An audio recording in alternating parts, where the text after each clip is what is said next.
yang kami banggakan teman-teman rekan grup SDN 2 Aniwoi.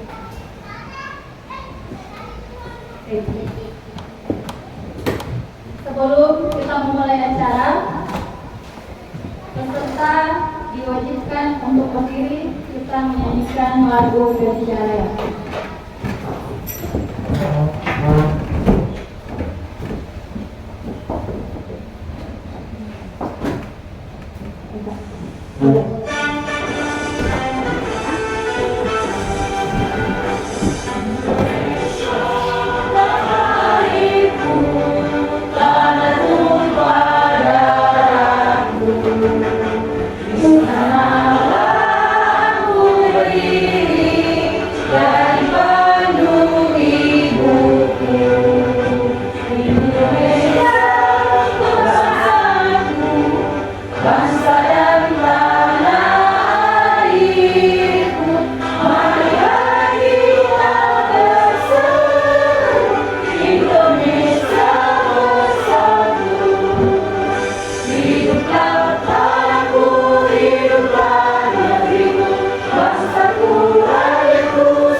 Pada hari ini bersama-sama akan kita ikuti kegiatan diseminasi budaya positif. Hadirin yang berbahagia, kita awali acara dengan doa bersama. Sebagai wujud syukur kehadirat Allah Subhanahu wa taala, Sang Pemberi Rahmat, berdoa dimulai. Goyang. Doa selesai. Baiklah, Bapak Ibu guru yang hebat, yang kami hormati, selanjutnya sambutan dari pengawas sekolah SD Negeri 2 Aniwoi. Padanya kami persilahkan. Terima kasih waktu yang diberikan kepada kami. Assalamualaikum warahmatullahi wabarakatuh. Waalaikumsalam warahmatullahi wabarakatuh. Kepada yang terhormat Ibu Kepala Sekolah,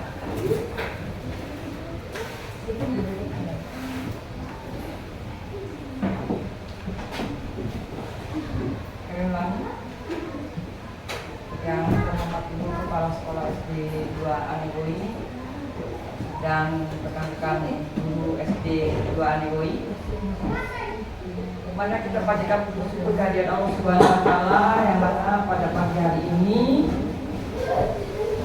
kita bisa hadir di ruangan ini dalam rangka mengikuti kegiatan grup penggerak, yaitu diseminasi.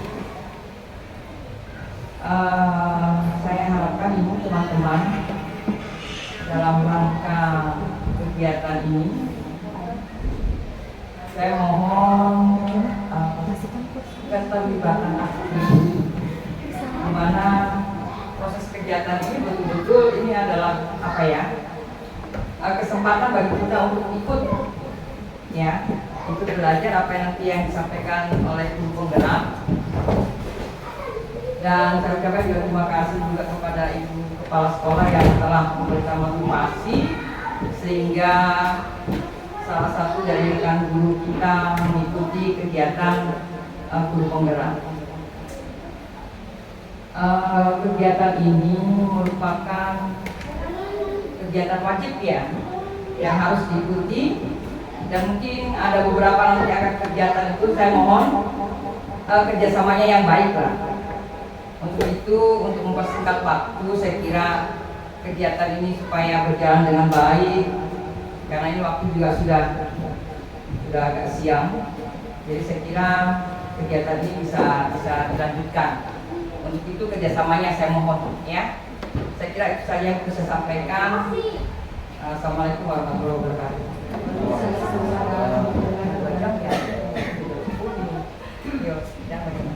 Selanjutnya, sambutan Kepala Sekolah SD Negeri 2 Niwoi, kepadanya dipersilahkan.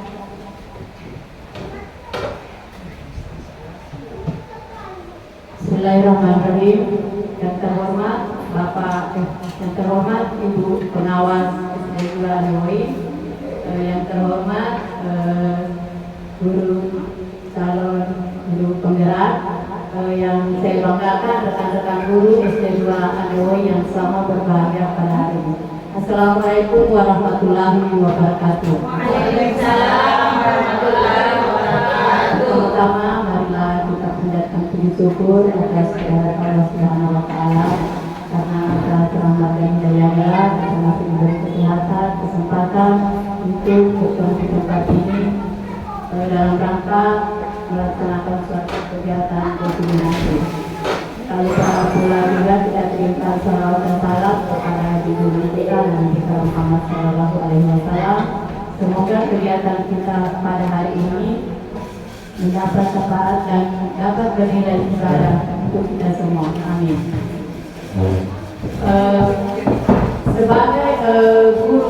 Sebagai guru pendidik, kita tidak terlepas dari proses belajar. Proses belajar untuk menambah wawasan dan kompetensi guru peserta didik. Maka dari itu sekarang ada kegiatan yang dilaksanakan, program kegiatan guru penggerak. Ya, program kegiatan guru penggerak yang mana sekarang sudah berada di angkatan 10 ya, angkatan 10. Jadi program kegiatan guru penggerak ini sangat bermanfaat, sangat luar biasa bagi CGP atau calon guru penggerak. Jadi salah satu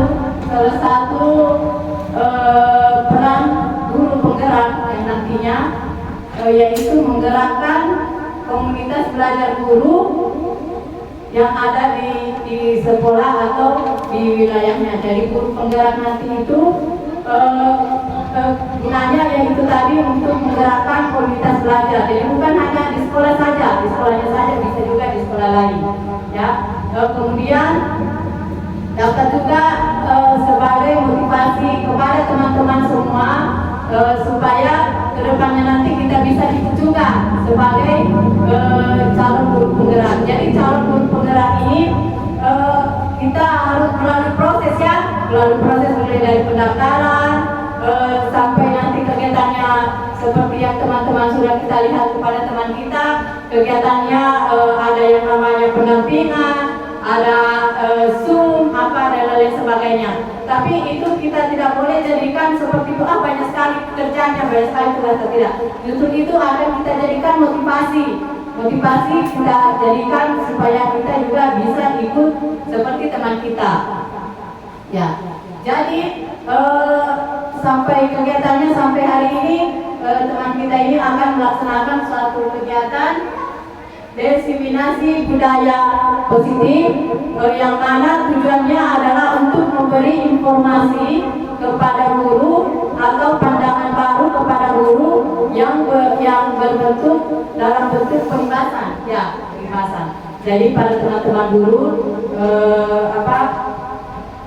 motivasinya, dukungannya diberikan kepada teman kita, dan kita juga kedepannya bisa mengikut seperti yang teman kita sudah laksanakan. Jadi itulah tadi sekedar pengantar. Semoga kegiatan kita hari ini lancar sampai akhir dan bermanfaat bagi kita semua dan tentunya juga bagi peserta didik. Sekian, wabillahi taufiq wal hidayah. Assalamualaikum warahmatullahi wabarakatuh. Oke, itulah tadi sambutan yang telah kita simak bersama. Kepadanya kami ucapkan banyak-banyak terima kasih. Selanjutnya, kami memasuki materi diseminasi budaya positif yang akan dipandu atau dipimpin oleh Ibu Dewi Sartika SPD. Kepadanya kami persilahkan.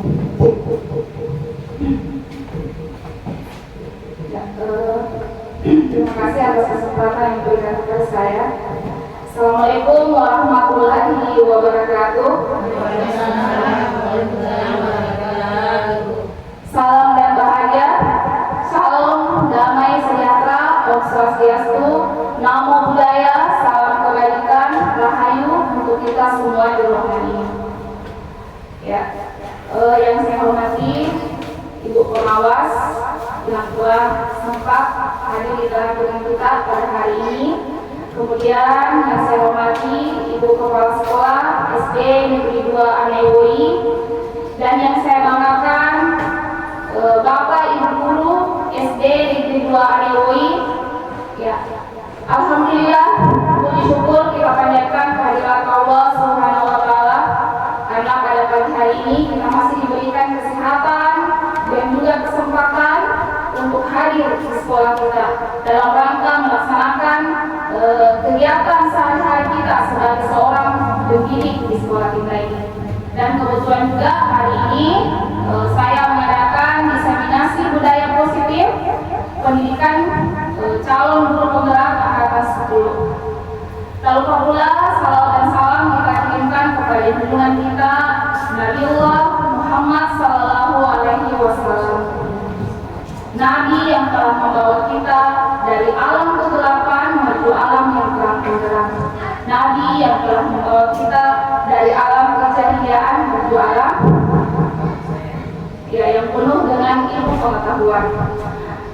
Baik Bapak Ibu, sebelum masuk ke dalam materi, saya sampaikan sebelumnya bahwa saya berdiri di sini bukan berarti saya lebih tahu dan lebih senior atau lebih pintar dari Bapak Ibu, tapi saya berdiri di sini adalah untuk berbagi pengalaman dan pemahaman yang telah saya dapatkan selama mengikuti pendidikan calon guru penggerak. Jadi dalam kegiatan nanti kita bisa sharing atau berbagi pendapat, misalnya setelah saya menyampaikan materi ini kemudian ada yang mau ditanyakan atau ada yang mau ditanggapi, saya persilahkan. Oke, lanjut. Ya, jadi kegiatan saya hari ini adalah aksi nyata berbagi pemahaman dan pengalaman penerapan budaya positif di sekolah.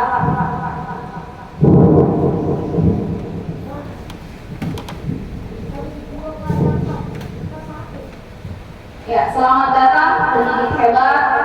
Mari bekerja sama, belajar bersama, berkolaborasi, saling mendukung demi mewujudkan disiplin dan budaya positif di sekolah kita. Iya, sebelum saya memberikan materi, jadi bagaimana kita berinteraksi hari ini. Jadi kita membuat semacam kesepakatan diskusi. Ya, yang pertama kita membuka diri dalam perbedaan pendapat, bertanya dan berbagi pengalaman. Kemudian semua peserta berpartisipasi aktif dalam kegiatan ini. Naikkan tangan bila ingin bertanya dan silahkan berbicara setelah dipersilahkan. Bila ada yang sedang berbicara, maka mohon menunggu untuk dipersilahkan. Ya. Lanjut, HP dalam mode diam. Bila ada yang menelpon atau ingin mengangkat telepon boleh, silakan, tapi saya mohon izin silakan diangkat di luar supaya tidak mengganggu kegiatan kita pada hari ini. Kemudian menjaga ketenangan selama proses kegiatan berlangsung. Bagaimana Bapak Ibu, setuju? Ya. Jadi kegiatan seperti ini sebaiknya kita terapkan juga di dalam kelas. Sebelum kita melakukan pembelajaran, kita buat dulu kesepakatan dengan siswa, ya, bahwa ini adalah kesepakatan yang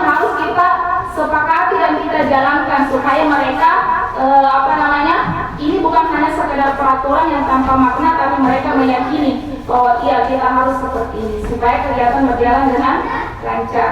Oke, lanjut. Sekarang saya minta Bapak Ibu tenangkan hati dan pikiran. Ya, hadirkan dirinya Bapak Ibu seutuhnya di dalam ruangan ini. Karena saya yakin Bapak dan Ibu pasti punya masalah, pasti punya beban pikiran. Sama juga dengan saya.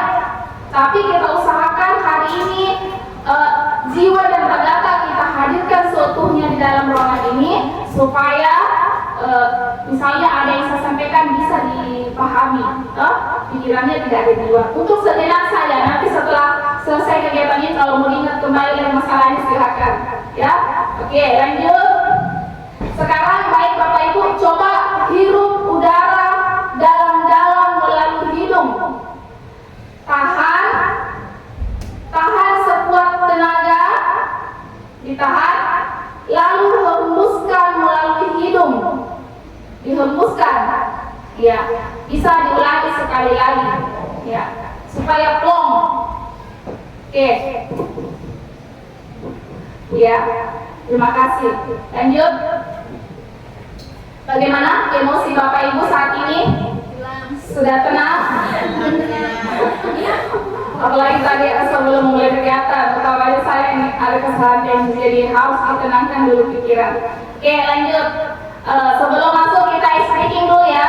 Ya, sebelum masuk ke materi kita ice breaking dulu. Jadi ice breakingnya itu adalah tepuk. Tepuk itu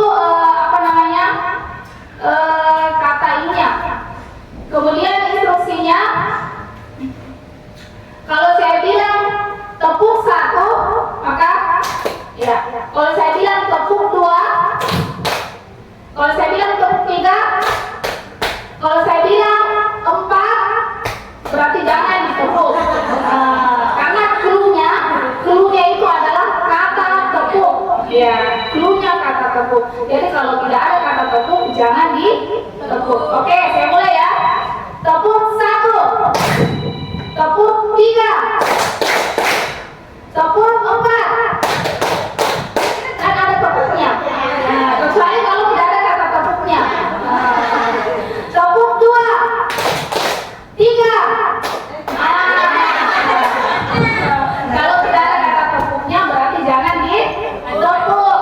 Oke, lanjut. Jadi pesannya adalah dalam mengerjakan sesuatu itu kita memerlukan konsentrasi.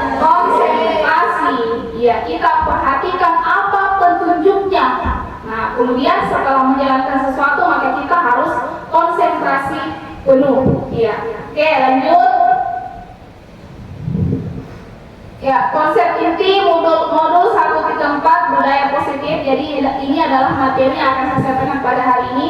Yang pertama adalah perubahan paradigma belajar, kemudian yang kedua disiplin positif, yang ketiga nilai-nilai kebajikan universal, yang keempat teori motivasi, hukuman dan penghargaan serta restitusi, yang kelima keyakinan kelas, dan yang keenam kebutuhan dasar manusia dan dunia berkualitas, yang ketujuh restitusi 5 posisi kontrol, dan yang kedelapan segitiga restitusi. Ya. Jadi ini adalah materi kita pada hari ini. Jadi ada 8 konsep atau materi yang akan saya berbagi kepada teman-teman karena saya lebih duluan, bukan lebih pintar ya, saya lebih duluan mendapatkan pemahaman ini. Dan bagi saya ini juga adalah pemahaman baru. Jadi kita sama-sama belajar. Oke, lanjut. Yang pertama perubahan paradigma belajar. Sekarang cobalah buka A dan B. Jadi tugas Anda Bapak Ibu, silahkan kepalkan salah satu tangan Anda. Coba bagian sini saja dikepalkan. Kemudian bagian sini juga dikepalkan. Yang sebelah sini tidak usah ya, dengan sebelah sini. Coba dikepalkan salah satu tangan Anda. Bayangkan di dalam kepalan tangan Anda ini ada sesuatu yang sangat berharga dalam hidup Anda. Nah, kemudian teman Anda B, jadi bagian ini A,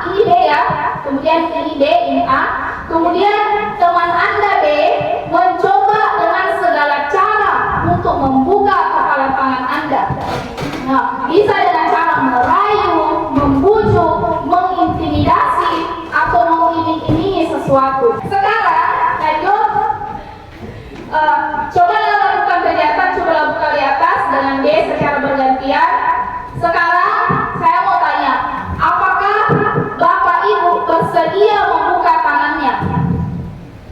Apakah bersedia membuka tangannya? Kan ceritanya di sini ada sesuatu hal yang sangat berharga. Kemudian Bu Ira dia mau paksa Bu Ani buka tangannya, padahal di situ ada yang berharga. Pertanyaannya, apakah Ibu membuka kepala tangannya atau tetap menutup? Tetap menutup. Atau ada yang bisa memberikan satu tanggapannya? Jadi kita mau membuka dan menutup itu adalah tergantung dari diri kita masing-masing. Jadi ceritanya tidak ada yang bisa mengontrol diri kita kalau bukan diri kita sendiri. Tidak ada orang lain yang bisa mengontrol diri kita. Hanya diri kita yang bisa mengontrol. Sama juga dengan siswa. Siswa itu tidak bisa dikontrol. Hanya mereka sendiri yang bisa mengontrol dirinya masing-masing. Jadi tinggal kita yang mengarahkan siswa tersebut. Oke, lanjut saja. Ya, kemungkinan jawaban kita yang pertama dan kedua bervariasi antara yang bersedia membuka dan yang tetap bertahan menutup kepala tangannya. Ya, oke, lanjut saja. Ya, di sini ada teori kontrol. Dr. William Glasser meluruskan beberapa miskonsepsi tentang makna kontrol. Yang pertama, ilusi guru mengontrol murid. Jadi guru mengontrol murid itu adalah ilusi sebenarnya. Ya, jadi itu hanyalah ilusi. Kita tidak bisa mengontrol murid. Yang bisa mengontrol murid itu adalah dirinya sendiri. Karena kalau kita mengontrol orang lain, maka otomatis orang lain tersebut akan memberontak, melawan, tidak sesuai dengan hati nuraninya. Jadi yang perlu kita tanamkan adalah motivasi intrinsik. Kita perlu menumbuhkan motivasi di dalam diri siswa itu sendiri supaya apa yang dia lakukan itu sesuai dengan apa yang mereka inginkan dan harapkan. Jadi guru mengontrol murid hanyalah sebuah ilusi. Oke, lanjut. Ilusi bahwa semua penguatan positif, efektif dan bermanfaat. Ya, jadi penguatan positif atau bujukan adalah bentuk-bentuk kontrol.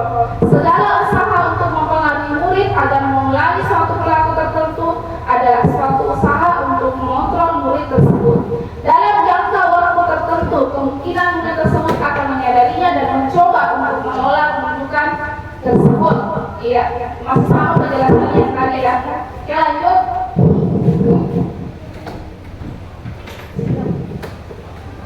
Ilusi bahwa kritik dan membuat orang bersalah dapat menguatkan karakter. Ya, jadi kalau kita selalu mengkritik dan selalu membuat orang lain merasa bersalah, itu akan membawa murid kepada identitas gagal, bukan menjadi identitas sukses, karena dia akan selalu merasa bersalah di dalam dirinya, ya. Dia akan selalu merasa bersalah, tidak ada motivasi dari dalam dirinya. Lanjut. Oke, lanjut. Sama seperti tadi karena banyak sekali materi. Ilusi bahwa orang dewasa memiliki hak untuk memaksa. Ya, jadi banyak orang dewasa yang menganggap bahwa kita ini sudah dewasa, kita ini adalah orang tua, maka kita berhak untuk memaksa anak kita, memaksa siswa kita. Padahal itu hanyalah sebuah ilusi. Ya, jadi tidak ada sebenarnya orang yang mau dipaksa. Sama dengan Bapak Ibu, apakah Ibu mau dipaksa melakukan sesuatu? Ya, pasti maunya itu adalah memang betul-betul keinginan dari dalam diri kita. Ya, sebenarnya tidak ada orang yang mau dipaksa ya. Oke, lanjut. Bagaimana seseorang bisa berubah dari paradigma stimulus respon kepada pendekatan teori kontrol? Jadi di sini Stephen R. Covey mengatakan bahwa bila kita ingin membuat kemajuan perlahan, sedikit-sedikit ubahlah sikap atau perilaku Anda. Namun bila kita ingin memperbaiki cara-cara utama kita, maka kita perlu mengubah kerangka pengasuhan kita. Ubahlah bagaimana Anda melihat dunia, bagaimana Anda berpikir tentang manusia, ubahlah paradigma Anda, skema pemahaman dan penjelasan aspek-aspek tertentu tentang realitas. Jadi intinya menurut Stephen tadi itu bahwa kita harus mengubah paradigma kita atau cara berpikir kita. Oke, lanjut.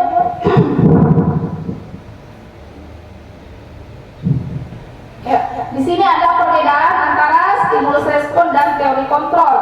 Untuk stimulus respon, bahwa kebutuhan kita sama, sedangkan teori kontrol kebutuhan kita berbeda. Ya, jadi sebagaimana manusia kebutuhan kita jelas berbeda-beda. Sama juga dengan siswa, kebutuhan dasar manusia itu berbeda-beda ya. Kemudian semua orang melihat hal-hal yang sama. Kalau teori kontrol, setiap orang memiliki gambaran berbeda. Kita mencoba mengubah orang agar berpandangan sama dengan kita. Sedangkan teori kontrol, kita berusaha memahami pandangan orang lain tentang dunia. Jadi intinya di sini bahwa teori kontrol itu kita memberikan kebebasan, ya. Kita tidak memaksa bahwa pandangan kita harus sama dengan pandangan orang lain. Tetapi bagaimana cara kita bisa menerima pandangannya orang lain. Seperti itu ya. Oke, lanjut. Pembelajaran dengan paradigma baru yang diinginkan pendidikan kita hari ini, yaitu proses pembelajaran dengan paradigma baru merupakan pembelajaran yang disusun berdasarkan prinsip pembelajaran berdiferensiasi. Bagaimana Bapak Ibu sudah sering dengar pembelajaran berdiferensiasi? Iya. Jadi di mana murid itu belajar berdasarkan kebutuhannya. Iya. Seperti tadi yang sudah dijelaskan sebelumnya bahwa kebutuhan manusia itu berbeda-beda. Jadi bagaimana kita guru berinovasi sekreatif mungkin melakukan pembelajaran berdiferensiasi, kita harus melihat bagaimana kebutuhan dasar murid kita. Lanjut. Ya, di sini ada profil pelajar Pancasila, itu terdapat 6 elemen. Yang pertama, beriman bertakwa kepada Tuhan Yang Maha Esa dan berakhlak mulia, berkebinekaan global, mandiri, bergotong royong, bernalar kritis dan kreatif. Ya. Kemudian kita masuk pada materi kedua, yaitu disiplin positif. Ya, makna kata disiplin. Ketika mendengar kata disiplin, apa yang terbayang di benak Anda? Apa yang terlintas di pikiran Anda? Kebanyakan orang akan menghubungkan kata disiplin dengan tata tertib, teratur, dan kepatuhan pada peraturan. Kata disiplin juga sering dihubungkan dengan hukuman, padahal itu sungguh berbeda. Karena belajar tentang disiplin positif tidak harus dengan memberi hukuman, justru itu adalah salah satu alternatif terakhir dan kalau perlu tidak digunakan sama sekali. Ya, jadi ini konsepnya hukuman ya. Ya. Jadi sebenarnya hukuman itu tidak dibolehkan. Iya. Kalau bisa jangan sama sekali kita melakukan hukuman. Tapi kalau misalnya harus, itu adalah alternatif paling terakhir. Jadi kalau misalnya siswa punya masalah, baik itu masalah dari kenakalannya, dari motivasi belajarnya, bagaimana caranya kita membantu siswa tersebut menyelesaikan masalahnya, ya, kita panggil, kita tanyakan apa penyebabnya, dan kemudian kita mencari solusi bersama, ya, tidak dengan memberi hukum. Kalian setuju? Setuju polisi. Oke, lanjut.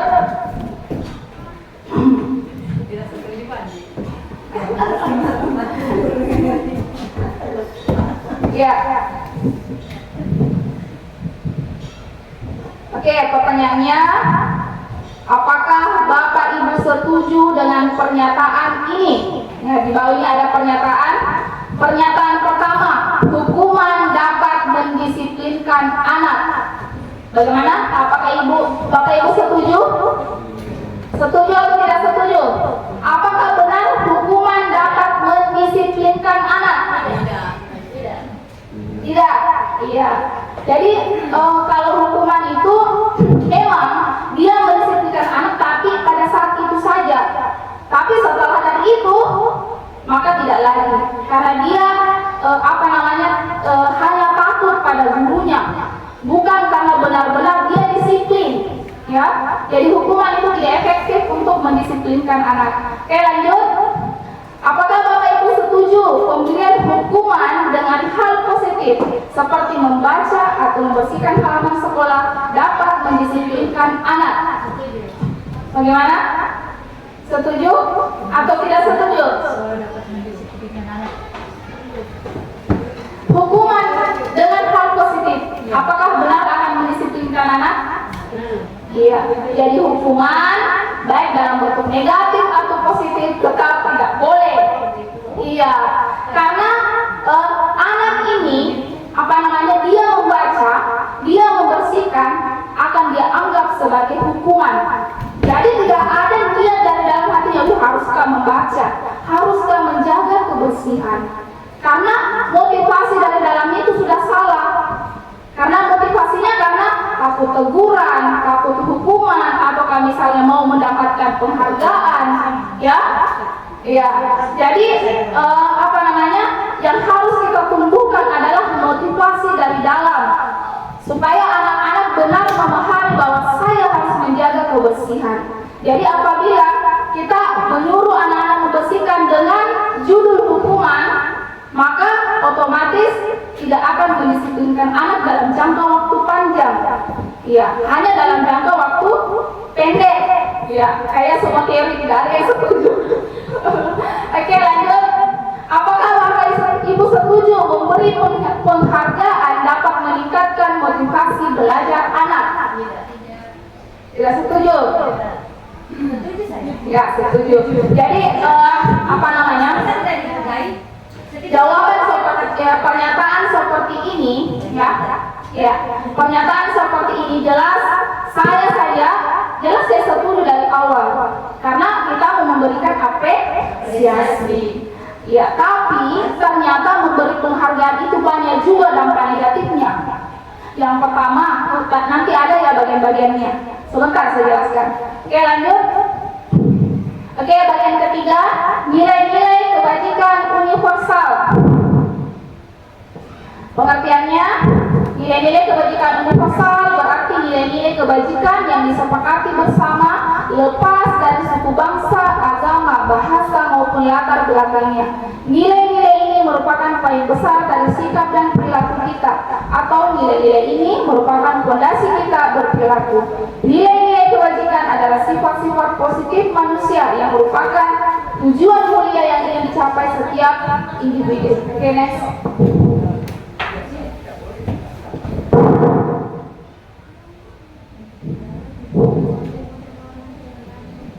Ya, jadi nilai kebajikan, jadi banyak macam nilai kebajikan ya. Tapi untuk saat ini nilai kebajikan yang kita jalankan itu kita menggunakan profil pelajar Pancasila disesuaikan dengan kurikulum Merdeka kita pada saat ini. Jadi ini tadi elemen-elemen dari profil pelajar Pancasila ada 6. Lanjut.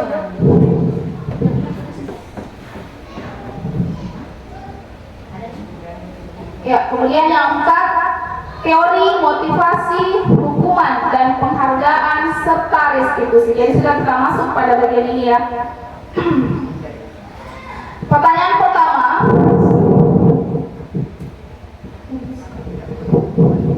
sebagai seorang pendidik, saat Anda perlu hadir di suatu pelatihan seperti sekarang ini, motivasi apakah yang mendasari tindakan Anda?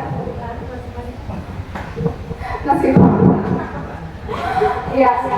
Kemudian, apakah Anda hadir karena tidak ingin ditegur oleh kepala sekolah, oleh pengawas, dan mendapat surat teguran, atau Anda ingin dilihat dan dipuji oleh lingkungan Anda, atau mendapat penghargaan sebagai kepala sekolah berprestasi? Ya, itu kan pertanyaannya, motivasi apa Anda hadir di sini. Kemudian, apakah karena Anda ingin menjadi seorang pembelajar sepanjang hayat, menjadi orang yang berusaha dan bertanggung jawab, serta menghargai diri Anda sendiri sebagai teladan bagi murid-murid Anda, guru-guru Anda, serta lingkungan Anda Anda. Karena Anda percaya tindakan Anda sebagai pemimpin pembelajaran akan jadi panutan oleh lingkungan Anda. Bukan? Karena saya Ibu Dewi. Ya, jadi kita sama-sama belajar ya. Motivasi-motivasi inilah yang harus kita ubah sebenarnya. Kita datang ke sekolah tepat waktu, bukan karena takut sama kepala sekolah, bukan karena mau mendapatkan penghargaan, tapi karena kita menghargai diri kita sendiri, bahwa saya ini adalah seorang pendidik. Disuruh pantau. Bagaimana caranya siswa kita mau katakan, nah datang tepat waktu, sementara kita datang terlambat. Kita sama-sama ya. Ini motivasi terbesar juga bagi saya, bukan cuma yang saya sampaikan. Maksudnya semua kita yang ada di ruang ini. Oke, lanjut. Mari kita tanyakan ke diri kita sendiri, bagaimana kita berperilaku, mengapa kita melakukan segala sesuatu. Apakah kita melakukan sesuatu karena adanya dorongan dari lingkungan atau ada dorongan yang lain. Terkadang kita melakukan sesuatu karena kita menghindari rasa sakit atau ketidaknyamanan. Terkadang kita juga melakukan sesuatu untuk mendapatkan apa yang kita mau. Bagaimana menurut Anda? Pernahkah Anda melakukan sesuatu untuk mendapat senyuman dari orang lain? Atau untuk mendapat hadiah? Atau untuk mendapat uang? Apalagi kira-kira alasan orang untuk melakukan sesuatu. Iya, itu bagus. Kita harus melakukan sesuatu karena memang kita kita sadar bahwa hal ini adalah hal baik dan penting bagi diri kita dan juga bermanfaat untuk orang lain. Iya, bukan karena faktor ekstrinsik. Ya, oke, lanjut. Diana Dosen dalam bukunya menyatakan bahwa ada 3 motivasi perilaku manusia. Yang pertama, motivasi eksternal ya. Motivasi eksternal yaitu untuk menghindari ketidaknyamanan atau hukuman. Jadi ini motivasi yang pertama. Jadi takut tidak akan terlambat karena nanti dihukum. Ya, itu siswa kebanyakan seperti itu toh. Kemudian yang kedua, karena untuk mendapatkan imbalan atau penghargaan. Jadi ini yang kedua dan yang pertama masih termasuk motivasi ekstrinsik. Ya. Kemudian yang ketiga, untuk menjadi orang yang mereka inginkan dan menghargai diri sendiri dengan nilai-nilai yang mereka percaya. Ya. Ini adalah faktor intrinsik. Ya. Jadi sebagai kita melakukan sesuatu berdasarkan faktor intrinsik. Nanti suara lanjut.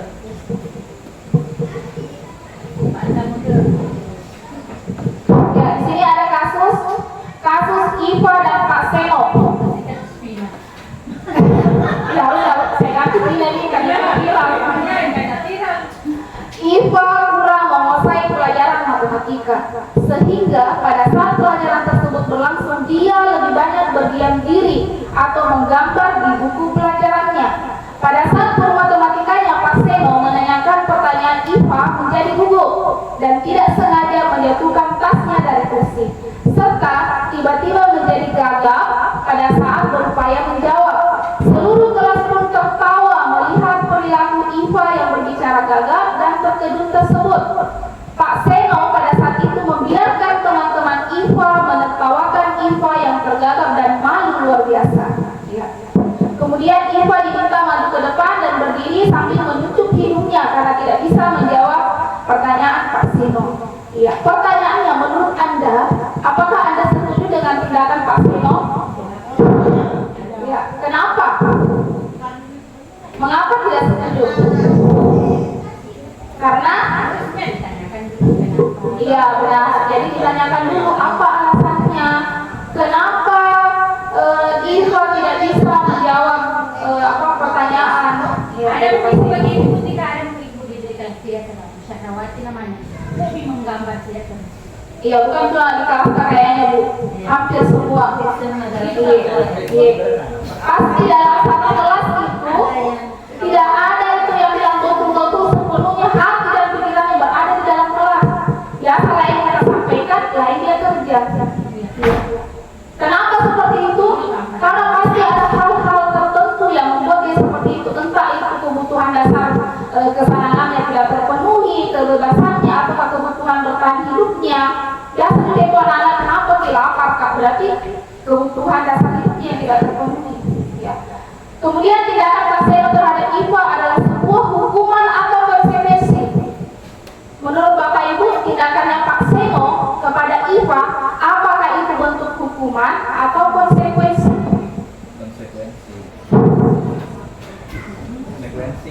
Konsekuensi itu hukuman. Hukum, ya, kalau misalnya hukuman, ya, karena tidak ada relevansi antara disuruh naik di depan bilang hidup dengan kesalahan yang dia perbuat. Ya, kalau konsekuensi itu berarti ada relevan. Misalnya ditanya berapa 4 kali 2, tidak tahu. Konsekuensinya disuruh belajar kali 2. Itu namanya konsekuensi. Ada relevansi antara kesalahan dengan cara memperbaikinya. Kalau misalnya ada siswa tidak hafal kali 2 baru kita suruh naik di depan pegang telinganya, berarti itu bukan konsekuensi, tapi itu adalah hukuman, ya, karena tidak ada relevansi, ya. Kemudian lanjut, hukuman itu bersifat tidak terencana atau tiba-tiba.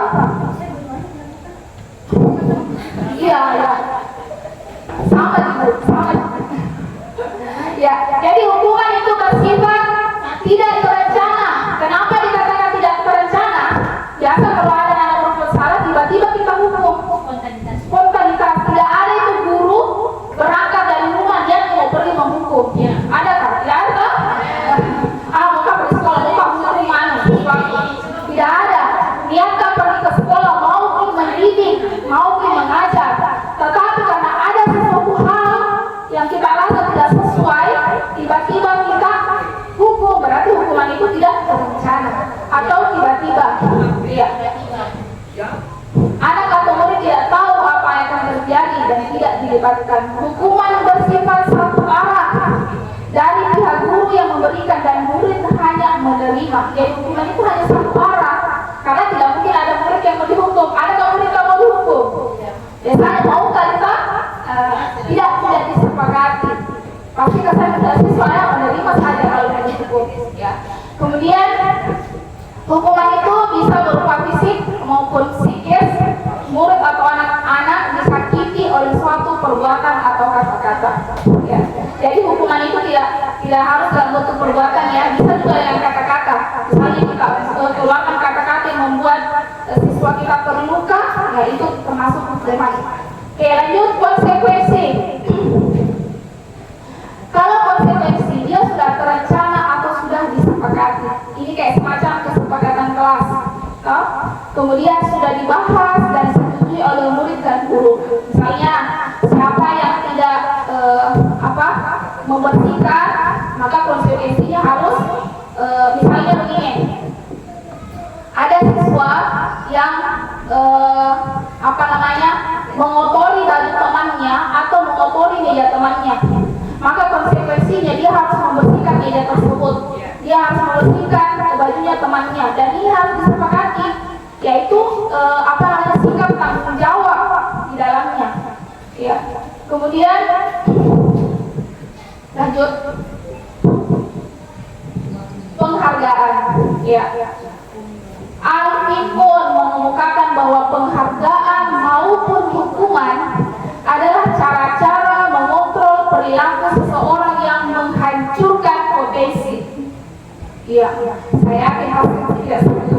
Di sini dia katakan bahwa penghargaan itu ternyata menghancurkan potensi. Untuk pembelajaran yang sesungguhnya, menurut Kohn, secara ideal penghargaan itu adalah tindakan belajar yang sesungguhnya. Jadi prosesnya itulah sesungguhnya disebut sebagai penghargaan, bukan karena iming-iming, bukan karena siapa yang minta ini saya kasih ini. Jadi itu ternyata menghancurkan, karena Iya, itu tadi motivasinya sudah lain karena mau mendapatkan hadiah. Kalau misalnya besok saya tidak kasih hadiah, tidak mau belajar karena tidak ada hadiahnya, itu sudah saya alami memang di kelas 5. Awalnya itu siapa yang ini saya kasih hadiah ini, besoknya tidak ada hadiahnya, malas juga karena motivasinya hadiah atau penghargaan. Kemudian hukuman pengaruh jangka pendek dan jangka panjang. Jadi ternyata penghargaan itu dia efektif tapi hanya dalam jangka waktu pendek. Maksudnya penghargaan itu bagus tapi hanya dalam jangka waktu pendek. Pada saat itu saja, tidak dalam jangka waktu panjang. Misalnya saya ada muridku siapa yang hafal, siapa yang pintar ini saya kasih hadiah ini. Dia akan termotivasi, tapi untuk itu saja. Tapi ke depannya saya yakin tidak, lain lagi, tidak akan termotivasi seterusnya hanya untuk hari itu saja. Jadi memang bagus, tapi dalam jangka waktu pendek. Bisa, sebenarnya bisa kita berikan penghargaan tapi konsisten. Kita kasihkan terus, jangan berhenti. Karena kalau berhenti juga siswa akan termotivasi. Jadi sebenarnya boleh tapi konsisten ya. Kemudian boleh juga tapi secara bergantian. Jangan itu terus yang kita kasih hadiah. Karena yang lain akan merasa iri, yang lain akan merasa terhukum. Saya juara 2 kak. Kayak paling merasa terhukum itu yang pada juara 2 kalau bukan dia juara 1. Jadi sebenarnya apresiasi itu boleh, tapi konsisten, kemudian keseluruhan secara bergantian bisa, atau bisa juga secara pribadi.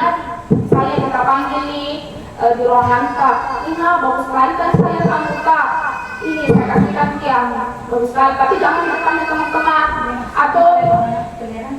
atau bisa juga secara spontanitas, boleh juga kalau secara spontanitas, misalnya tanpa bukan janji.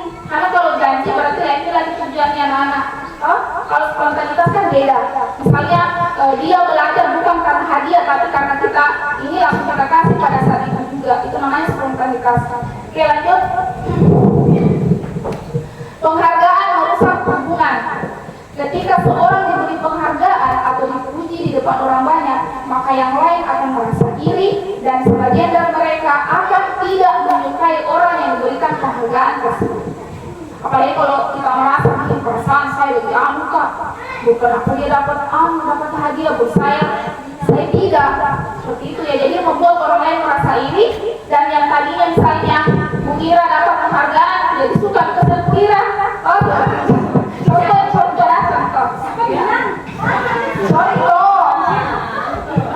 Oke, lanjut. Penghargaan mematikan kreativitas. Murid-murid diminta berpikir mengenai hadiah atau penghargaan yang bisa mereka dapatkan bila berhasil menulis sebuah puisi. Maka kreativitas murid tersebut akan menjadi berkurang. Karena dia akan berhenti untuk terus mempelajari hal-hal baru karena dia merasa sudah berhasil. Seperti itu ya. Oke, lanjut.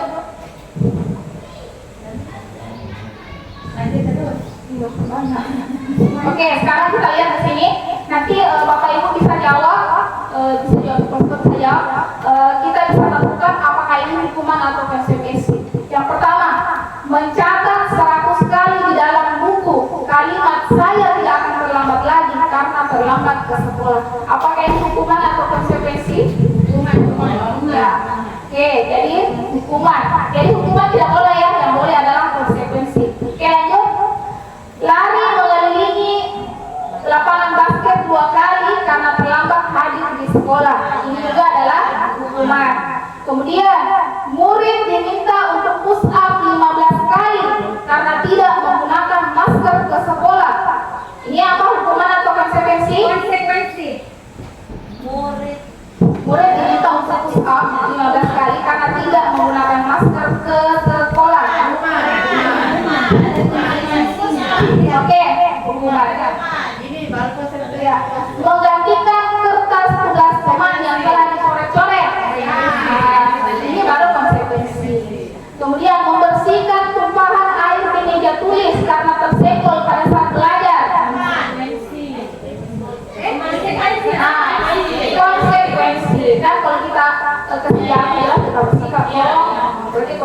Kemudian murid tidak disuruh untuk mengenakan sepatu seharian di sekolah karena tidak mengenakan sepatu hitam. Misalnya ada siswa datang pakai sepatu putih, kita suruh buka sepatunya karena bukan sepatu hitam yang dia pakai. Apakah itu hukuman atau konsekuensi? Hukuman.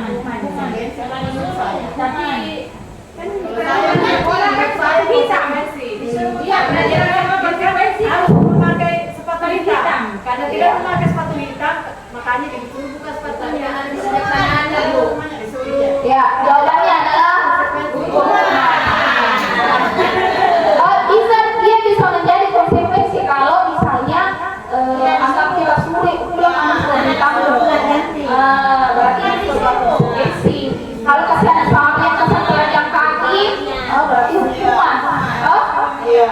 Kemudian yang terakhir, lari mengelilingi lapangan basket 2 kali karena terlambat 10 menit untuk pelajaran PDOK.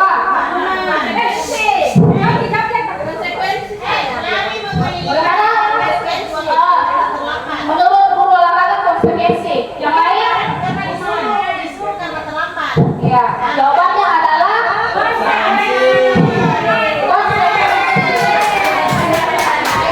kenapa dikatakan konsekuensi? Dia kan terlambat, dia tidak pemanasan toh. Yang lain sudah dari pagi di olahraga dia terlambat, jadi dia disuruh beberapa kali untuk melakukan pemanasan. Kecuali kalau pelajaran matematika, tidak sesuai. Pelajaran geometri, ya, jadi dia relevan. Bagaimana sudah bisa ya? Oke, lanjut. Jadi kalau ada, jadi nanti ke depannya Bu, Bapak Ibu kalau ada kesalahan Bapak boleh kita berikan konsekuensi, tapi sesuai dengan kesalahan yang dia buat. Ya misalnya ada yang tidak menulis. Pak Yuna sini ke, Pak Yuna pantau ini di. Pantau di. Rupiah kayak. Kemudian restitusi. Enggak Ji, kalau kayak anu goyangnya apa kata? Kata restitusi, ada yang sudah pernah dengar? Ada yang sudah pernah dengar kata restitusi? Atau hal baru? Kalau bagi saya hal baru. Iya. Kata restitusi, jadi intinya kata restitusi ini. Jadi restitusi ini adalah apabila seseorang berbuat salah, maka kita menawarkan sebuah tindakan untuk memperbaiki kesalahan mereka dan membantu mereka untuk keluar dari masalahnya, itu dinamakan restitusi. Yang mana restitusi ini itu ada 3 tahap. Pertama, stabilkan dulu identitas siswa dari identitas gagal menjadi identitas sukses. Iya. Jangan membuat siswa merasa terpuruk dengan kesalahan yang dia buat. Kita harus stabilkan dulu identitasnya yang tadinya emosi menjadi tenang. Kemudian setelah itu yang kedua, kita validasi tindakannya. Ya, kita validasi tindakannya yang salah. Kita tanyakan apa alasan nak pakai sepatu putih ke sekolah? Apa alasan tidak bawa buku ke sekolah? Jadi kita tanyakan alasannya. Kita biarkan dulu dia menjelaskan, saya seperti ini Bu. Tiap hari. Ya, kalau tiap hari berarti kesabaran kita yang diperlukan. Ya, diuji. Kemudian yang ketiga, setelah dia tahu, siswa tahu apa salahnya dan dia bisa menjelaskan alasannya. Kemudian yang ketiga, kita tanyakan kepada siswa tersebut, kamu mau jadi orang seperti apa nantinya? Ya. Kemudian apa keyakinan kelas yang sudah kita sepakati bersama? Apakah kamu melanggar atau tidak? Nanti dia akan menjelaskan sendiri. Oh iya Bu, keyakinan kelas kita itu kita harus disiplin, kita harus tertib. Ya, jadi dengan sendirinya nanti dia akan sadar. Tapi ingat Ibu, tidak mudah, tidak mudah. Bukan cuma 1 kali langsung berubah, tidak. Butuh proses, ya, butuh proses. Utamanya di sekolah kita ini, ya yang beda dengan sekolah lain, karakter siswanya berbeda. Maka kita yang berada di sekolah ini adalah orang-orang pilihan. Ya, dibutuhkan hati dan kesabaran yang kuat. Iya, jadi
mengatakan kamu seharusnya tahu bagaimana kamu seharusnya bertindak, mengingatkan murid Anda akan kesalahan yang sama di waktu sebelumnya, bertanya padanya kenapa kamu melakukan sesuatu yang seharusnya tidak kamu lakukan, mengkritik dan mendiamkannya. Ya. Kalau Anda melakukan tindakan-tindakan di atas, mungkin Anda akan membuat murid Anda merasa menjadi anak yang gagal. Pertanyaannya sekarang, bagaimana sebaiknya respon kita bila ada murid kita melakukan kesalahan? Ya, jadi jawabannya adalah restitusi. Restitusi adalah sebuah cara untuk menanamkan disiplin positif pada murid. Ya, lanjut. Restitusi adalah proses menciptakan kondisi bagi murid untuk memperbaiki kesalahan mereka sehingga mereka bisa kembali pada kelompok mereka dengan karakter yang lebih kuat. Ini kata-katanya bosan. Ya. Restitusi juga adalah proses kolaboratif yang mengajarkan murid untuk mencari solusi untuk masalah dan membantu murid berpikir tentang orang seperti apa yang mereka inginkan dan bagaimana mereka harus memperlakukan orang lain. Ini menurut Selsom Gosen. Oke, lanjut. Ya, 9 ciri-ciri restitusi yang membedakannya dengan program disiplin lainnya. Jadi restitusi itu program disiplin ya. Yang pertama, restitusi bukan untuk menebus kesalahan, namun belajar dari kesalahan. Kemudian restitusi memperbaiki hubungan. Restitusi adalah tawaran, bukan paksaan. Restitusi menuntun untuk melihat ke dalam diri. Restitusi mencari kebutuhan dasar yang mendasari tindakan. Restitusi fokus pada karakter bukan tindakan. Restitusi menguatkan. Restitusi fokus pada solusi. Restitusi mengembalikan murid yang berbuat salah pada kelompoknya. Oke, lanjut. Ya, di sini ada identitas gagal, ada identitas sukses. Kalau identitas gagal dia hukuman dia masuk pada identitas gagal. Kalau konsekuensi dan restitusi itu masuk pada identitas sukses. Ya. Oke, lanjut. Kita explain dulu ya. Oke, setuju? Ada yang sudah lapar? Tidak ya? Kalau gitu semangat dong. Supaya saya juga semangat. Kalau begitu kita explain dulu. Explainingnya, clue-nya adalah kebalikannya. Clue-nya adalah kebalikannya. Jadi seperti ini. Misalnya, next. Ular itu panjang atau pendek? Panjang. Panjang. Berarti kalau saya bilang ular, maka kita jawab pendek. Kalau saya bilang cacing, maka kita jawab panjang. Karena cacing itu pendek. Oke, kita mulai. Ya, gampang. Cacing. Panjang.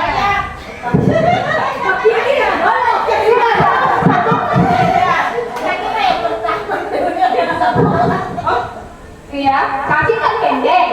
Berarti kalau cacing berarti panjang. Cacing. Cacing. Ular.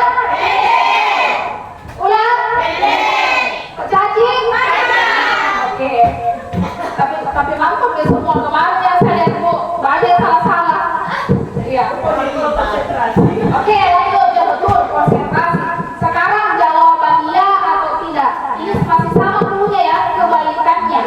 Kalau mau dijawab ya, dari dalam hati kita jawab ya, berarti yang kita keluarkan di mulut kita adalah tidak. Pertanyaan pertama, apakah Bapak Ibu suka dengan pelatihan ini? Tidak.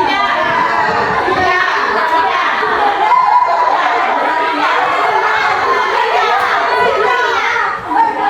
kita jawab ya, berarti kita suka.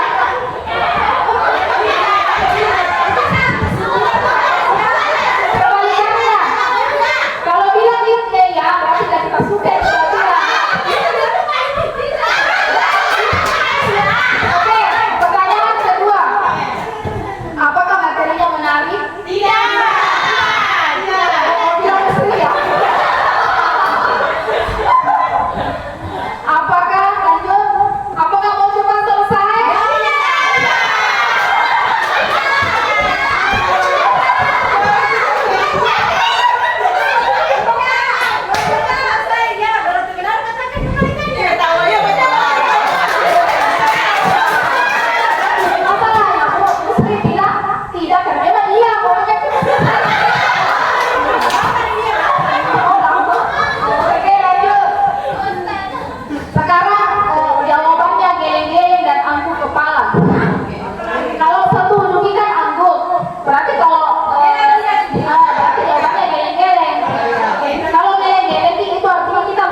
Ya, kebiasaan kan kalau kita setuju kan kita diam iya.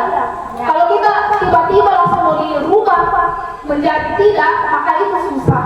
Jadi pasti bisa, tapi terus dilatih konsisten. Ya, sama juga dengan materi yang saya bawakan hari ini.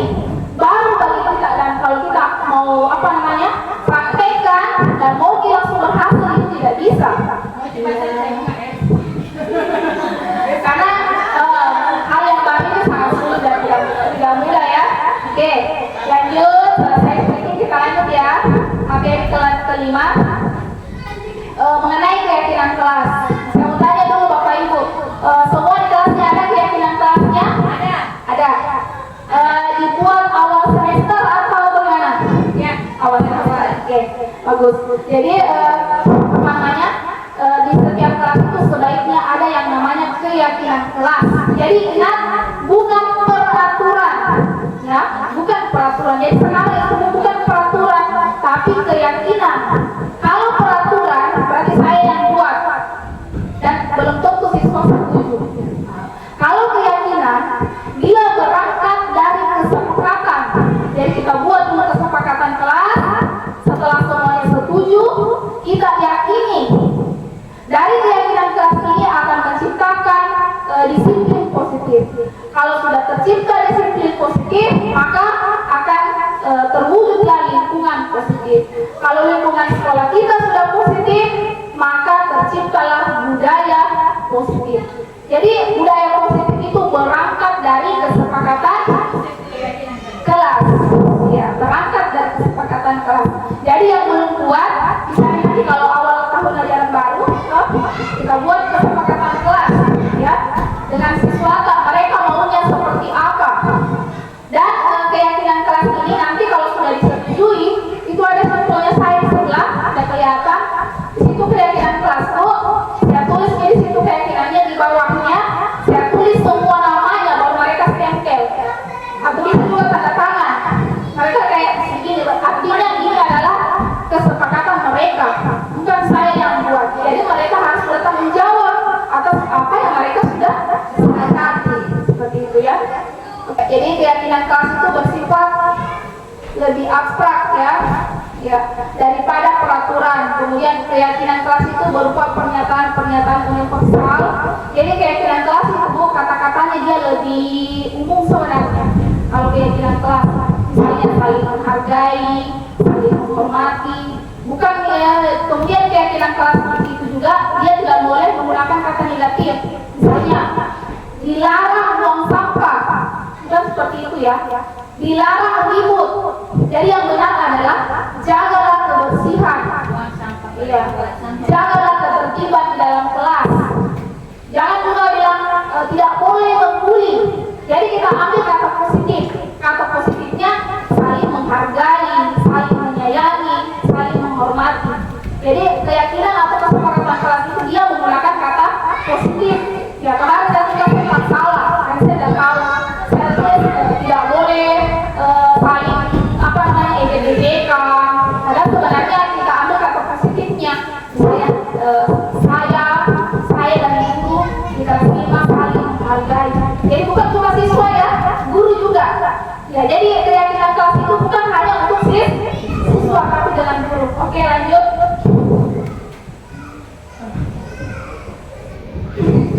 Ya, perbedaan peraturan dan keyakinan. Kalau peraturan selalu kembalikan buku ke tempatnya. Kalau keyakinan itu dia nilainya ya, nilai umumnya, tanggung jawab, menghormati. Lanjut. Di sini ada contoh keyakinan kelas. Kalau untuk kelas 1 contohnya bisa seperti ini. Setiap anggota kelas perlu belajar. Setiap anggota kelas perlu senang. Setiap anggota kelas perlu menentukan tugas. Ini contoh saja ya, contoh saja. Jadi bisa kita ganti sesuai dengan apa yang anak-anak mau. Jadi nanti bisa kita bagikan anak-anak kertas atau warna-warni supaya lebih seru toh. Tulis di situ apa yang mereka mau. Nanti kita simpulkan. Ya, baru kita buat sebuah keyakinan. Di sini ada contohnya keyakinan kelas 1, keyakinan kelas 5, kemudian keyakinan kelas 7. Kalau ini sudah SMP ya. Kita akan membuat membagikan kalian. Di sini kalian tulis keyakinan kelas atau kesepakatan kelas yang kalian inginkan.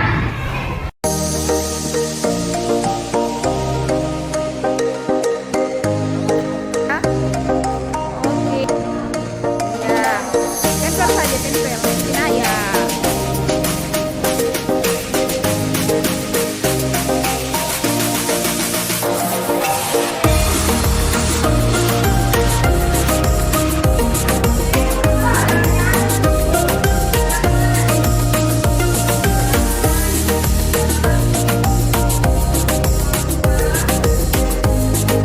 Ya.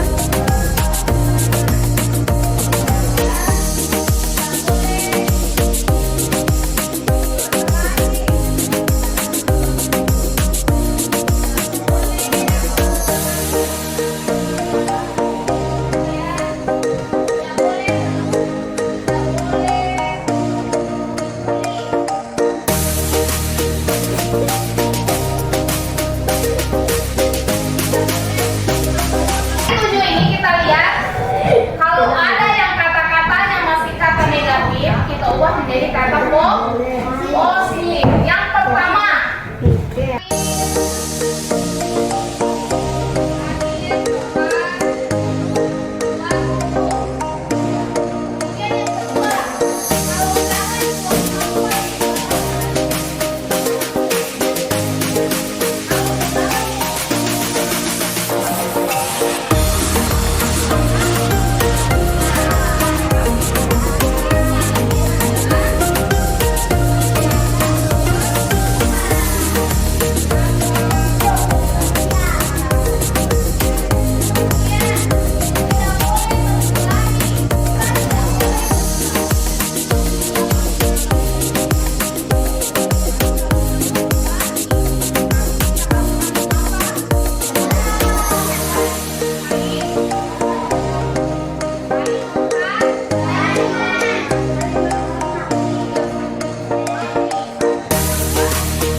keempat ini sudah termasuk banyak atau sudah pas?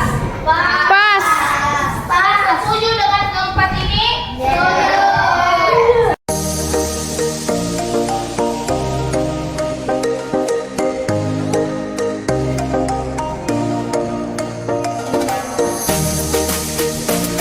Gerak. Maju gerak. Tangan. Itu ada mata. Mana ada mata? Ya. Bawahnya toh.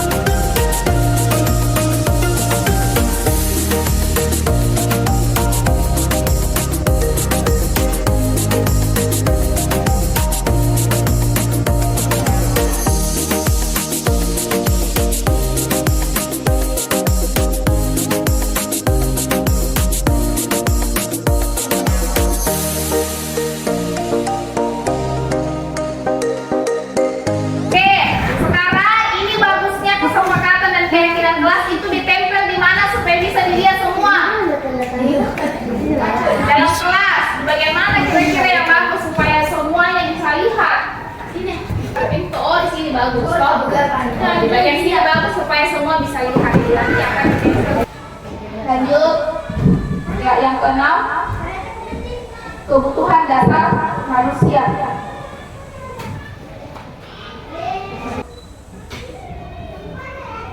Ya, seluruh tindakan manusia itu memiliki tujuan tertentu. Semua yang kita lakukan adalah usaha terbaik kita untuk mendapatkan apa yang kita inginkan. Ketika kita mendapatkan apa yang kita inginkan, sebetulnya saat itu kita sedang memenuhi satu atau lebih dari satu kebutuhan dasar kita. Yang mana kebutuhan dasar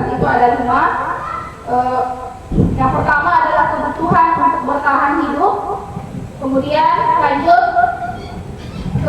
kebutuhan kasih sayang dan rasa diterima, kebutuhan kesenangan, kebutuhan kebebasan, dan kebutuhan penguasaan. Jadi 5 kebutuhan ini ada pada diri kita. Begitu juga dengan siswa.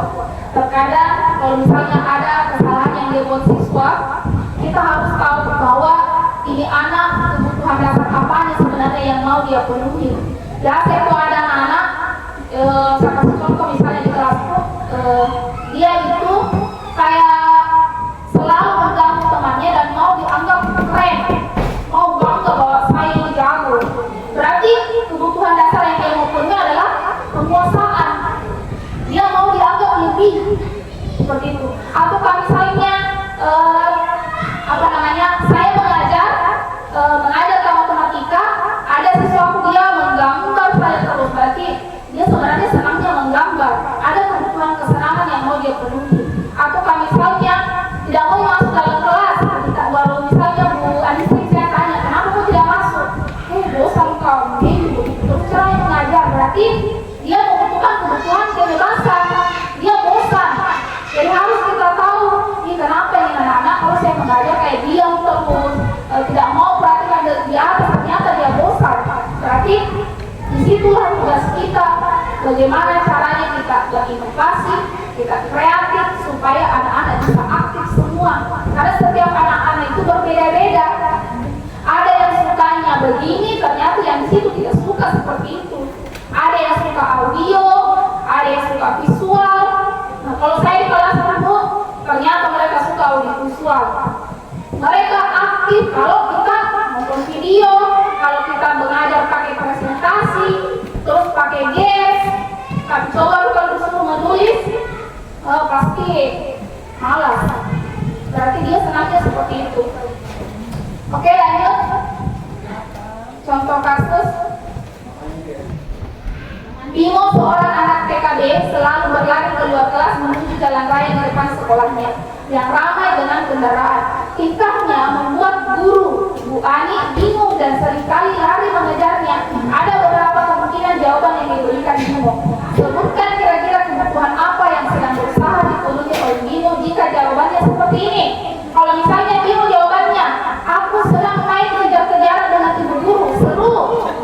Kira-kira itu kebutuhan apa yang ingin dia penuhi? Kalau seperti itu, aku sedang main kejar-kejaran dengan ibu guru, seru rasanya. Berarti kebutuhan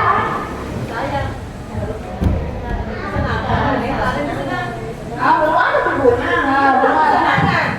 Berarti dia adalah kebutuhan kesenangan. Ya, karena dia senangnya main kejar-kejaran. Kemudian kalau jawabannya ibu kejar aku karena ibu guru sayang aku. Berarti kebutuhan kasih sayang, ya, cinta dan kasih sayang. Kemudian kalau kata-katanya Bimo, aku bosan belajar mewarnai terus di dalam kelas. Berarti iya. Kalau misalnya Bimo mengatakan aku hebat kan, bisa bikin ibu guru kejar aku, berarti penguasaan. Kemudian ya, yang ketujuh, restitusi 5 posisi kontrol. Ya, jadi ada 5 posisi kontrol. Ya. Oke, yang pertama adalah penghukum. Iya. Kemudian yang kedua, membuat merasa bersalah. Yang ketiga, teman. Yang keempat, pemantau. Dan yang kelima, manajer. Iya. Kira-kira kita di posisi yang mana ya? Saya manajer. Semuanya. Ada 5 posisi kontrol yang sudah kita jalankan selama ini. Kira-kira kita berada di posisi yang mana?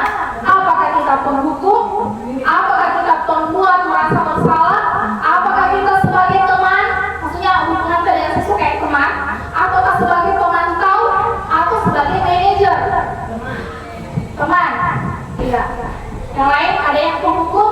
Saya manajer saja. Manajer saya. Kalau saya pribadi itu berperan berubah-berubah. Kadang itu saya sebagai penghukum, kadang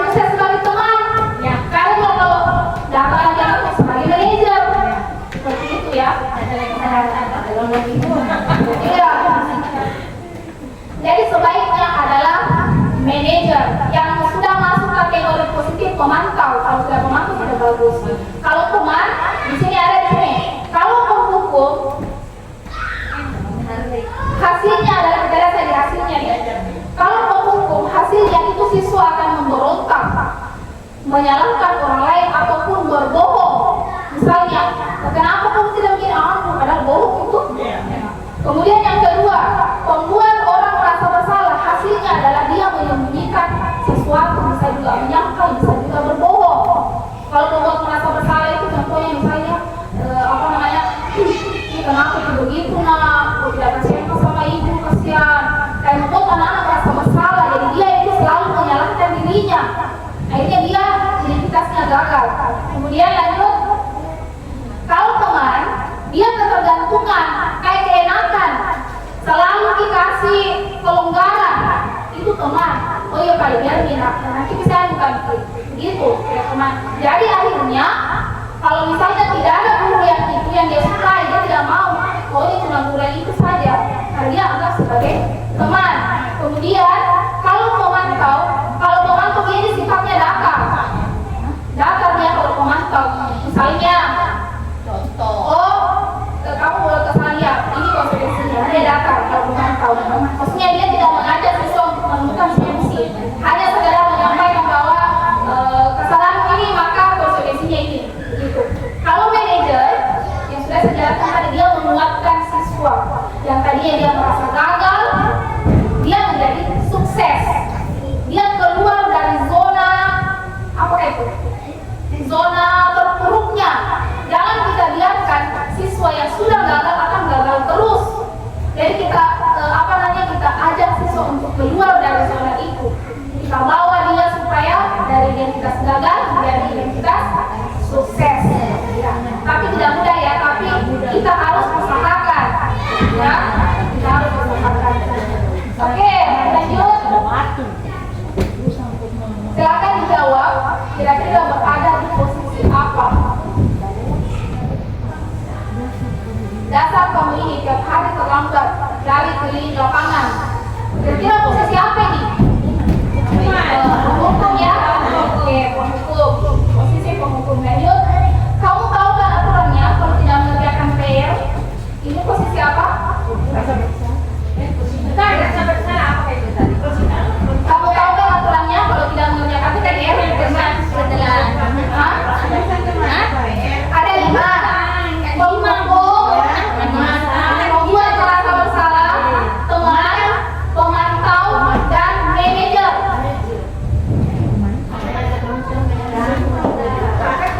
Jawabannya adalah pemantau. Dia pemantau, dia sifatnya dapat saja. Tapi tahu kan kalau tidak begini maka inilah konsekuensinya. Begitu, dia tidak mengajak siswa untuk menemukan solusi. Kemudian lanjut, ibu kecewa sekali. Membuat merasa bersalah. Kemudian, apa yang bisa kamu lakukan untuk memperbaiki masalah ini? Ini adalah manajer. Posisi inilah yang diharapkan. Ya. Oke. Lanjut. Kamu pasti bisa lakukan demi ibu. Teman. Misalnya kayak teman begitu berkomunikasi. Oke, lanjut.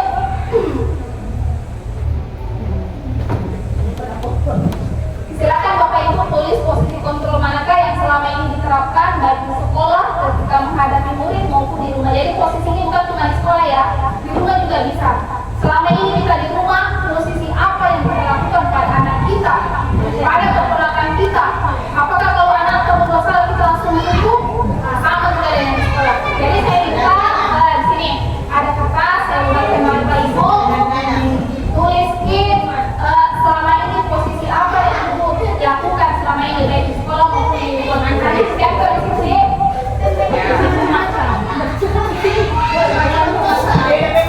apa-apa itu dulu kita tulis saja. Ini kan pembelajaran.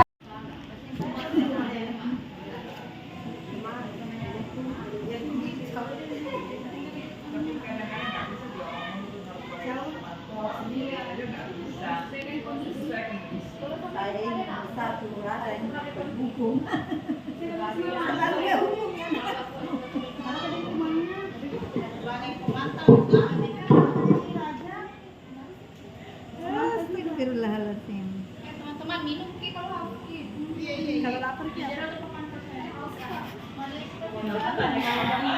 Disuruh Ki. Iya, antaranya Bu Dewi.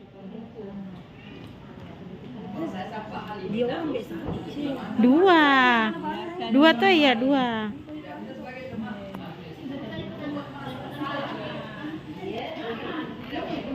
Rencananya kita itu di rumah Pak Junana tidak ada penata. Mantap. Kalau ada misalnya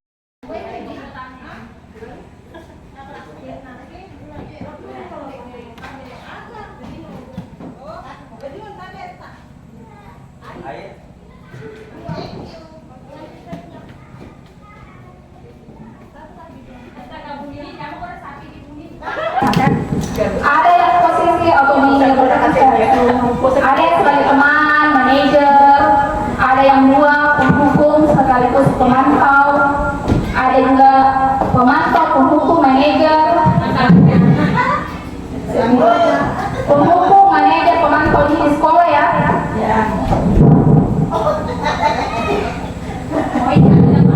Saya berubah-ubah, tapi saya utamakan manajer karena saya menguatkan pribadi anak. Kadang saya memiliki sifat teman, pemantau, manajer, tapi yang diutamakan manajer. Oke, kalau di rumah manajer, pemantau, manajer, penghukum. Ya, jadi kesimpulannya di sekolah dan di rumah sama. Ya, kadang teman, pemantau, manajer. Ya, kemarin setelah saya dapatkan materi ini, saya coba-coba praktekkan di rumah. Susah memang, tapi harus dibiasakan. Iya. Ada nata berbosakan sama ini, kenapa begitu? Cumi atau apa? Tidak boleh. Kenapa kita? Mau dia apa? Oh, seperti itu ya. Makanya dulu kemarin saya bilang kita untuk mau jadi malaikat, tapi kan maksudnya ini cara yang lebih baik toh. Iya, kita berusaha minimal kalau hari ini kita penghukum, besok kita naik tingkat jadi sedianya teman toh. Jangan penghukum terus. Kalau hari ini kita masih sebagai teman, ya kita ubah sedikit demi sedikit naik menjadi pemantau. Kalau bisa jadi manajer, begitu ya. Ya. Oke. Lanjut materi terakhir mengenai segitiga restitusi. Jadi materi ini kita fokuskan pada segitiga restitusi. Tadi sudah sebenarnya saya jelaskan di awal. Segitiga restitusi itu kenapa dikatakan segitiga? Karena yang pertama kita menstabilkan identitas, yang kedua kita validasi tindakan atau kebutuhan siswa, kemudian yang ketiga adalah kita menanyakan keyakinan. Itulah yang dimaksud dengan segitiga restitusi. Segitiga restitusi adalah suatu proses dialog yang dijalankan oleh guru atau orang tua agar dapat menghasilkan murid yang mandiri dan bertanggung jawab. Oke, lanjut. Ya, ini tahapan segitiga restitusi: menstabilkan identitas, kemudian validasi tindakan yang salah, kemudian menanyakan keyakinan. Ya, lanjut. Ya, jadi menstabilkan identitas, penjelasannya seperti ini ya. Sudah tadi saya jelaskan aja, saya lanjut. Kalau menstabilkan identitas itu kata-katanya kita seperti ini. Tidak apa-apa Dina, oke, kita bersalah, tidak apa-apa. Tidak ada manusia yang sempurna. Bahkan dulu waktu guru sekolah pernah juga begini, supaya anak-anak dia kasih normal dulu, distabilkan dulu emosinya, pemikirannya. Seperti itu ya. Saya tidak mau mencari siapa yang salah, siapa yang benar. Seperti itu. Kemudian untuk fase yang kedua, validasi tindakan yang salah. Ya, kata-katanya begini. Seperti kemarin saya, kenapa kita pakai sendal ke sekolah? Bahasa sepatu tubuh. Validasi tindakannya, kita mengatakan begini. Oh, bahasa sepatu padahal seandainya mungkin orang tidak mau datang sekolah karena bahasa sepatunya, tapi kita lebih bagus nah, karena mau jadi datang sekolah. Artinya kita bangkitkan dulu ini, artinya Kemudian kamu pasti punya alasan mengapa melakukan ini. Nanti siswa itu menjelaskan bahwa alasannya seperti ini. Saya lupa itu kehujanan seperti itu. Kemudian yang terakhir menanyakan keyakinan. Murid diberi pertanyaan-pertanyaan bermakna untuk memunculkan motivasi intrinsik di dalam dirinya. Pertanyaannya, apa nilai yang kita percaya di kelas atau sekolah kita? Apa yang sudah kita yakini selama ini? Apa yang sudah kita sepakati? Kamu mau menjadi anak yang seperti apa? Jadi nanti anaknya bisa jawab, oh iya Bu, keyakinan kelas kita itu kita harus disiplin. Saya mau jadi orang seperti ini. Kita usahakan supaya muncul atau tumbuh motivasi intrinsik di dalam siswa. Artinya dia benar-benar sadar kalau saya harus melakukan ini demi masa depan saya, bukan karena saya marahi atau karena saya ini hadiah. Jadi harus benar-benar dia sadar. Ya. Kemudian lanjut, di sini saya tampilkan sedikit ya, kemarin yang video sudah saya ambil contoh penerapan video sedikit. Ini ada siswa dia buang sampah di laut.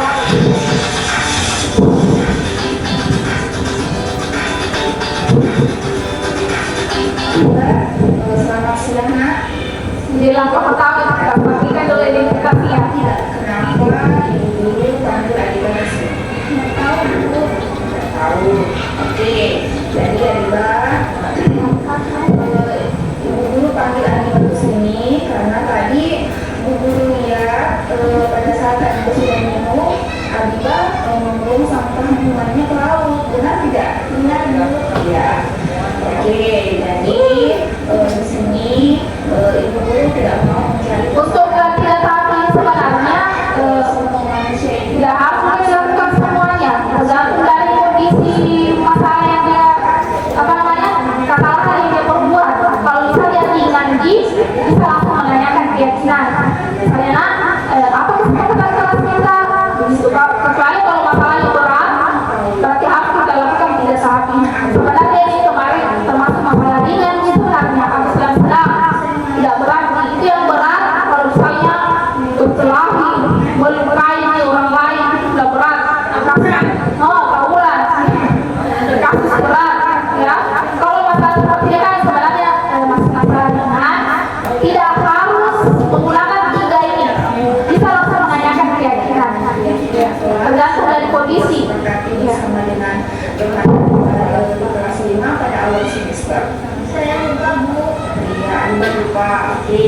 Jadi keyakinan kelas kita di awal semester itu adalah menjaga ketertiban kelas, hadir tepat waktu, kemudian menjaga kebersihan dan lain sebagainya. Bagaimana sudah ingat? Oke. Sekarang Adiba yakin tidak kalau kita menjaga kebersihan itu dapat membuat hidup kita lebih sehat? Iya Bu, saya yakin. Oke, jadi sekarang apa yang Adiba akan lakukan untuk memperbaiki kesalahan Adiba?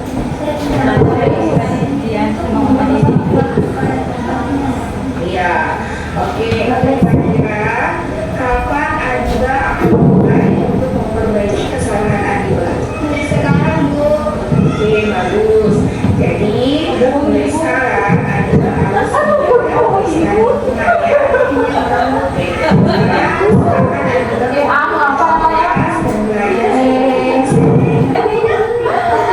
Oke, Bapak Ibu, jadi materi saya untuk 8 konsep itu mengenai budaya positif. Tapi mana kok baik-baik? Mama terletak celana.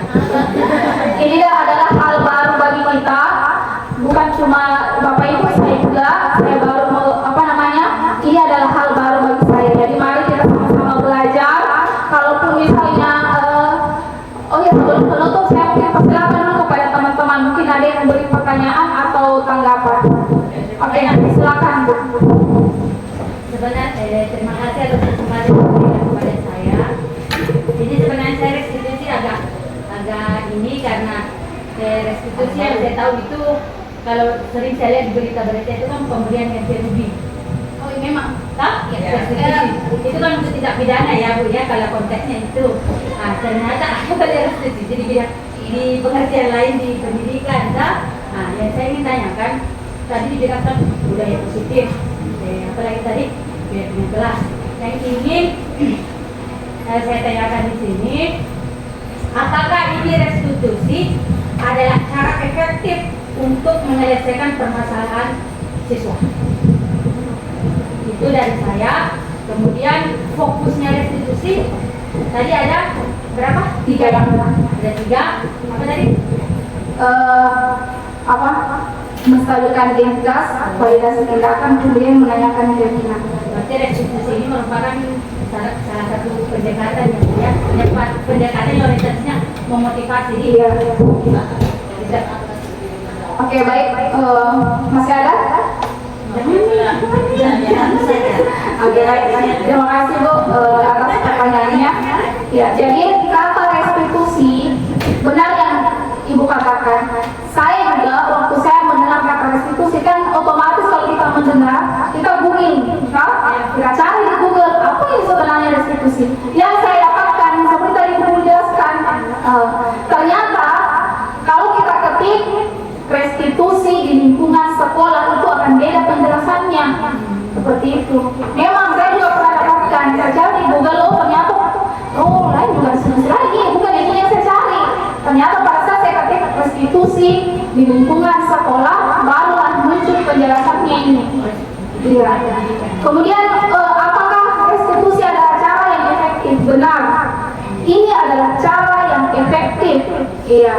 Kita stabilkan dulu identitasnya siswa, kemudian kita validasi tindakannya, kita tanyakan alasannya apa, kemudian kita tanyakan keyakinan apa yang sudah kita sampaikan.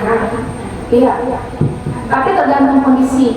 Kalau kesalahannya ringan, tidak harus melakukan 3 tahapan. Bisa langsung menanyakan keyakinan. Misalnya kita lihat nih, buang sampah di sini, bisa langsung, apa kesepakatan kelasnya kita? Bisa langsung.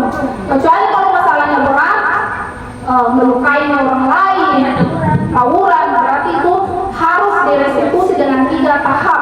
Seperti itu. Iya. Dan jadi di sini ada 3 pertanyaan, bisa mungkin kita isi. Apa perasaan Bapak Ibu saat ini setelah mempelajari ini? Setelah mengikuti materi pembahasan atau diseminasi pada hari ini, saya jadi paham bahwa kemudian target saya selanjutnya apa? Apakah targetnya, saya mau menjadi guru dengan posisi control manager, atau saya mau menerapkan segitiga restitusi, atau bisa juga targetnya saya mau menjadi CGP angkatan 12. Bisa juga itu ya.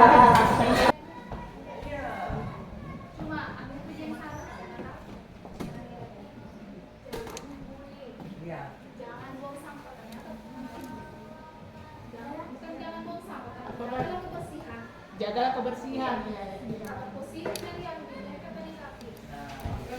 Nanti kita belajar bersama lah.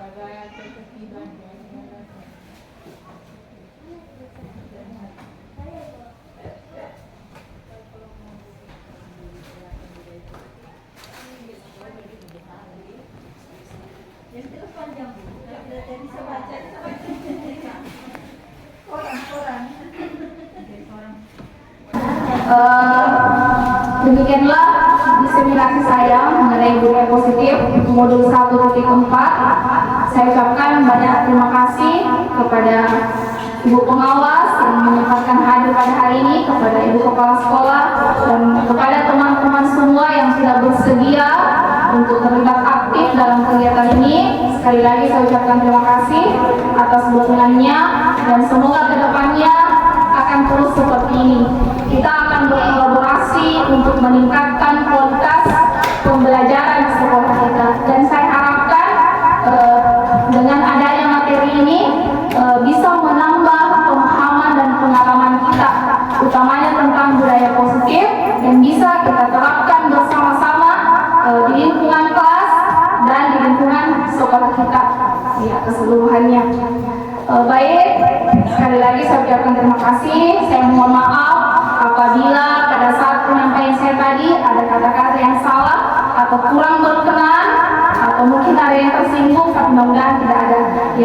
saya ucapkan mohon maaf ya atas segala kekurangan karena yang namanya manusia tidak luput dari kesalahan. Ya. Oke, sebelum saya tutup, saya bacakan dulu pantun. Ya. Tetangga baru namanya Maman. Cakep dong. Punya anak namanya Dada. Mohon maaf jika ada kekurangan. Jika ada lebihnya, tidak usah dikembalikan. Terima kasih. Assalamualaikum warahmatullahi wabarakatuh.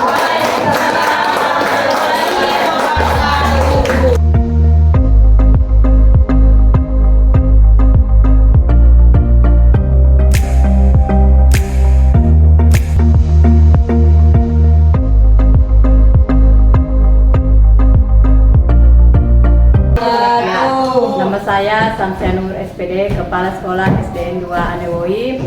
Jadi setelah pemaparan tadi materi CGP SD 2 Anewoi atas nama Ibu Sartika, jadi saya lebih paham tentang budaya positif. Jadi ternyata budaya positif itu memang sangat diperlukan di sekolah untuk mengembangkan peserta didik yang memiliki kemampuan, karakter, kemampuan dan akhlak yang baik untuk untuk akhlak yang memiliki akhlak yang baik untuk menjadi pedoman yang sesuai dengan pembelajaran profil Pancasila yang dicetuskan sebagai pedoman pembelajaran pendidikan sekarang ini. Dan juga saya bisa tahu bahwa ternyata kita di sekolah bisa menjadi beberapa sifat tadi yang sudah dijelaskan sebagai sifat manajer, sebagai penghukum dan sebagai teman. Ternyata kita mempunyai sifat itu semua. Kalau kita tergantung dengan masalah yang kita hadapi. Jadi mungkin hanya itu yang bisa saya sampaikan. Sekian, wabillahi taufiq wal hidayah. Assalamualaikum warahmatullahi wabarakatuh. Berikan kepada saya baik sedikit saya akan mengulang daripada materi yang sudah dipaparkan oleh Ibu Dewi Sartika, adalah calon guru penggerak. Akhirnya saya lebih paham ya, ternyata apa yang kita lakukan selama ini banyak kesalahan, bukan banyak benarnya tapi banyak salahnya.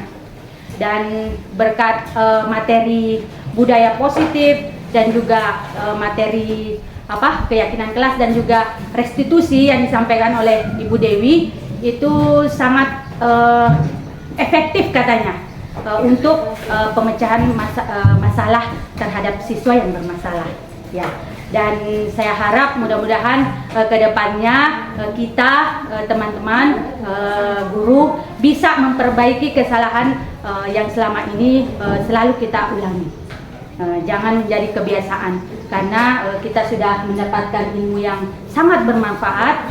Untuk itu saya ucapkan juga terima kasih Ibu Dewi untuk ilmunya hari ini. Sekian dari saya. Bila taufiq wal hidayah. Wassalamualaikum warahmatullahi wabarakatuh. Waalaikumsalam.